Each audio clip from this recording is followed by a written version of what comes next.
Good morning, Scott. How are you doing today? I'm good, Arrow. How are you? Nice to talk to you again. Absolutely, dude. You know that you've now earned the honor of being a Pacino, and what I mean by being an Al Pacino is the fact that this character that you're playing in John Wick 4, this is taking you to a whole new level, buddy. And I am so proud of you. Oh, thanks a lot. But if I was as good as Pacino or De Niro, I would have actually got that fat. What was it like to be in that? Because you had to have looked at yourself in the mirror to evolve into that character and accept it.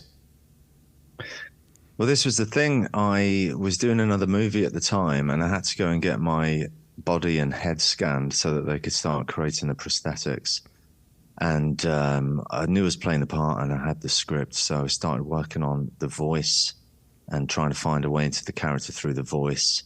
But I hadn't seen a mock-up or an image of what the character would eventually look like, so I had a lot of questions. I got back to England, had my first prosthetics test, and got a little bit more of an inkling on who he was. It wasn't until I got to Berlin and tried the whole suit on with the prosthetics and was in the trailer. I looked at myself in the mirror and realized that the character was there and that this was actually going to work. But up until that point, it was a bit of a leap of faith. You have some fight scenes with John Wick, and I, and being a big fan of you, I thought, oh, here we go, man. We're going to see some cool martial arts in this suit. No, you fought like a regular person, and it's like, was it difficult to do that? Because at any given time, you could have drop kicked him. Well, John Wick, it's a graphic novel come to life, but if you think about the martial arts sequences, they're very realistic and down to earth. Keanu's using judo, jiu-jitsu. There's nobody flying around on wires doing somersaults. That's a different movie, so it's important to stay true to the tone of the film. Now, I'm there playing this bigger character in this fat suit. It was very important that we don't betray the character. And if I start jumping around doing high-flying kicks, you're not going to believe that guy actually does weigh that much. So we're keeping the martial arts true and basic, as they are from all the other characters as well. And that's the John Wick style. Mentally speaking, did you pick something up in this role? Because, I love the way that you're able to make that connection with a storyline that's been going on for other movies. But yet, you're such a dominant figure. Well, I just had a great script to work from and a great director and actors to work with. And, it was a pleasure to sit down at the opposite end of that poker table and just play the scene with wonderful actors. They approached you in a way that said, hey, I want to write you into this movie, but you didn't go into it thinking, well, I'm going to play the part of Killer. But yet when word got back to you, was it an easy decision? Of course, it was easy. The director said, do you want to be in John Wick 4? What am I going to say? No, you're all right, mate. But he wasn't sure if I was going to be happy with the part, because obviously it's, something completely different and something I wasn't expecting. But I actually relished the challenge to, create a compelling character. How many of your fans are going to, at the end of John Wick 4, are going to go, oh my God, that was Scott. You're kidding me. He played Killer? They're going to be shocked that it was you. I think if you're a fan of me, you'll figure out that it's me in the suit. It's not like I look different, but yeah. you can tell it's me if you know I'm in the film, I think. But then what Chad initially hoped was that, and we're doing press about this, so I'm probably giving the game away, but you would get this character that you wouldn't expect he's going to turn around and give John Wick a run for his money. So I'm sorry, I'm giving it away now. I'm going to blame you, Ara.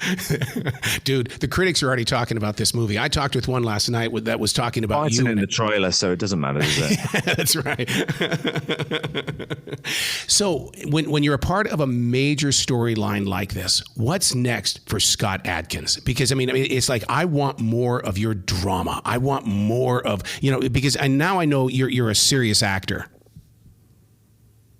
Well, yeah, and I've been trying to tell these Hollywood producers that for a while now. But this is why I'm so thankful to Chad Stahelski, the director of John Wick, for giving me the opportunity and the trust to let me do something like this. I've known I can do it for a while. You just need people to give you that opportunity. There's a stigma that goes with the martial arts films and all the rest of it. But Chad, he comes from that world, and I'm sure he encountered some stigma when he moved into directing. They probably thought of him as just the stunt man, the stunt guy. We all need an opportunity to shine, and I believe I have it in this film. And hopefully I can continue to do so in others. Did you get to help out with any of the martial arts scenes by going, okay, I see what you're trying to do. Let's make it a little bit more real. Let's try this. Because John Wick, like you said, he's there to kick butt. No, we're dealing with a director that is an incredible martial artist himself. Yeah. We're dealing with the best fight stunt team in Hollywood, 8711. I'm not going to tell them how to do their job. They're amazing at what they do. I'm honored to be there.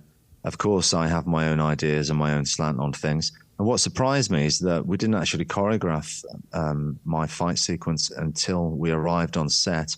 And Keanu is that well trained as a martial artist now that, you know, you can show us something on the spot, and we were both able to just do it there and then. And that's a testament to the stunt team and Keanu's training. Your nice, calm voice. You know, there's a lot of us out here that want you to say James Bond. You need to have that role. The suit is wet, but the martini is still dry. I can't comment on that, can I? I can't comment. Keanu Reeves has always been known for his peace. You and I have talked about that in years past, about how peaceful you are as well. It had to be a learning tool in some way for you as a peace walker to be able to be in a room with that kind of energy. Love Keanu. Such a great guy. Such a humble, nice human being, gentleman. Pleasure to work with him. Pleasure to get time in between takes to just sit and chat with him about his career. He's a real student of cinema and film. You know, he's directed he's directed documentaries on filmmaking. He's directed himself. Just sitting and talking cinema with him was fantastic. Wow. Scott, you got to come back to the show anytime in the future. You know the door is always going to be open for you, dude. Thanks, Arrow. I appreciate it, mate. You be brilliant today, okay? You too, mate. Well done.